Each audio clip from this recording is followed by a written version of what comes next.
असं आरक्षण मिळत नसतं। जे जरांगे पाटील हे जातीय तेढ निर्माण करतात ज्या आहेत त्या पूर्ण झाल्या नाही तर यापुढे हा लढा असाच सुरू राहील पाहिजे। पण जरांगे पाटलांनी शांततेत त्यांचं आंदोलन चालू आहे। दंड आम्हालाही थोपट देतात आणि याच्यापेक्षा तीव्र गतीने आंदोलने करण्यात येईल। मराठा आणि ओबीसी आता वाद पेटलेला दिसतोय। मात्र ओबीसी कार्यकर्त्यांनी थेट मनोज जरांगे पाटील यांच्यावर जहरी टीका केली आहे। काय म्हणाले ओबीसी कार्यकर्ते पहा।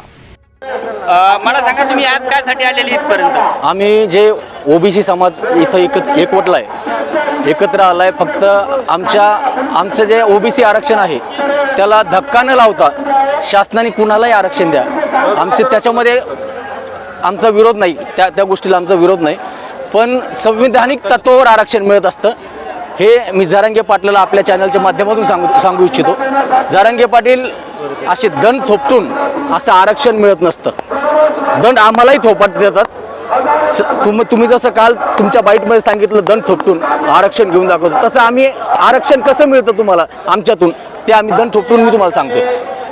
आता जरांगे पाटील तर मराठा आरक्षणावर ठाम आहे, आम्हाला ओबीसीचं आरक्षण पाहिजे यासाठी पुन्हा ते संविधानिक तत्वावर कळलं ना त्यांना मिळतं की नाही। त्यांना काय आव्हान करणार जरांगे पाटलाला? जरांगे पाटील एवढंच आव्हान आहे की असे दंड थोपटून वगैरे आम्हाला सांगू नका, दंड आम्हालाही थोपटता येतात। काय नाव आपलं? माझं प्रशांत आव्हान, गाव पैठण। कुठून आले?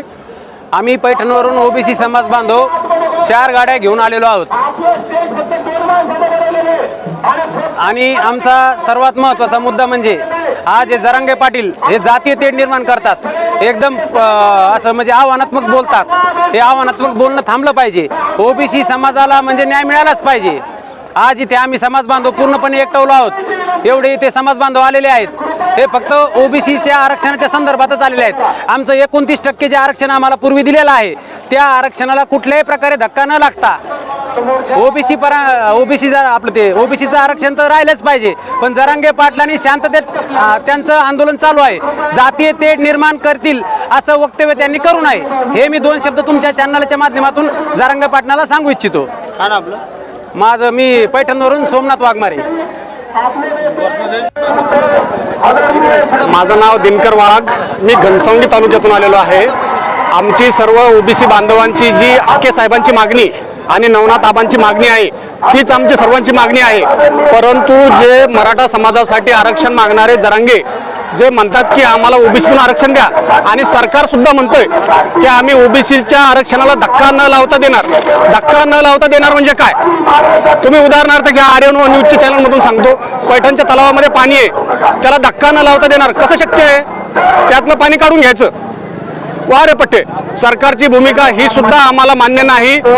आमच्या हाके साहेबांच्या आणि नवनाथ आबांच्या मागण्या ज्या आहेत त्या पूर्ण झाल्या नाही तर यापुढे हा लढा असाच सुरू राहील आणि याच्यापेक्षा तीव्र गतीने आंदोलने करण्यात येईल। आता तरी काही ठिकाणी आहेत, यानंतर प्रत्येक ठिकाणी होईल।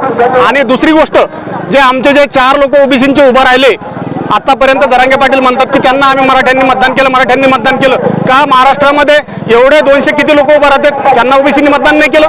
त्यांना मोठं नाही केलं? आजपर्यंत यांनाच मोठं केलंय का तुम्ही 4 लोकांना? तुमच्या बाकीच्या समाजातल्या नेत्यांना मोठं केलं नाही का ओबीसींनी? ओबीसींचा हाच फायदा या लोकांनी घेतलाय आणि आमचं आरक्षण जे आहे याच्यामध्ये सरकारने भूमिका स्पष्ट करावी की आम्ही कसं देणार नाही।